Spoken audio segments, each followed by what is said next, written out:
Hello everyone. Today we will be discussing about the amendment on General Financial Rule 2017. General Financial Rule means this is a rule that must be followed while using public finances. Public finance in the sense any money transaction that is related with the government is public finance. It can be revenue collection, giving grant to any state or nations, coming in agreement with any country or business entity also will be coming under public finance. So any money transaction in which government is a part is a public finance, and while doing every such kind of transaction there are some guidelines which must be followed. These are known as general financial rules. Okay, so recently our government has made some changes to the current general financial rule 2017. So let us see what is it. Government has imposed restrictions on public procurement from the neighborhood countries of India, which is sharing land border with India. India will be placing bids only if it is registered with a competent authority. Competent authority in the sense a registration committee will be set up by Department of Promotion of Industry and Internal Trade, and from here they will have to get the clearance first, then only they will be able to place the bid. Government is saying that they have made this on the background of national security, because as you know there has been several issues with our neighboring country China at the border. So by considering the national security, every bids made by the public authority will have to go through this competent authority. And as state government also play a vital role in the national security of India, central government will be using Article 257(1)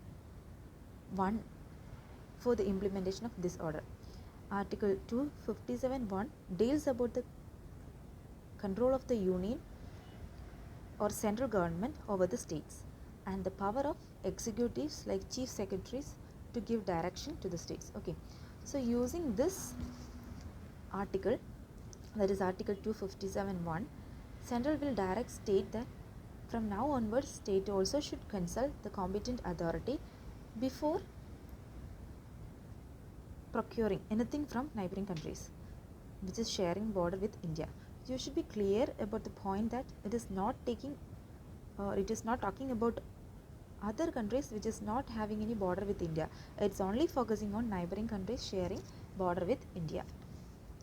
In case of states, competent authority will be constituted by the state itself, but political and security clearance is necessary, and there is some relaxation available in certain cases like procurement of medical supplies for containment of COVID-19.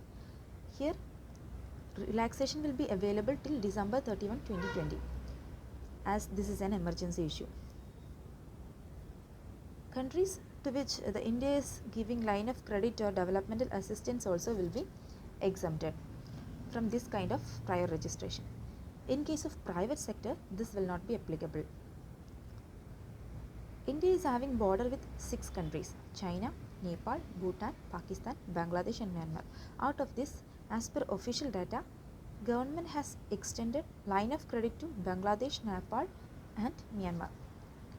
So these countries remains exempted. So reports are saying that this step of government is mainly to control the influx of Chinese products to India. Also, on June 3rd, government made it mandatory for the sellers on the GEM portal, that is Government e-Marketplace, that they should clarify the origin of the product when they are registering a new product. GEM portals are now giving more preference to supplies with local content. So apart from China factor, we can also see that this as a push for Atmanirbhar Bharat. So, and apart from the ministry department and attached department including subordinate bodies, it will also be applicable to all autonomous bodies, public sector banks and the financial institutions, central public enterprises, public public-private partnership receiving financial support from the government, or public sector undertaking Union Territories and National Capital Territory of Delhi. So these are the changes made on general financial rules, and now we will have to wait a little to see how it is going to impact India. So that's it. Thank you.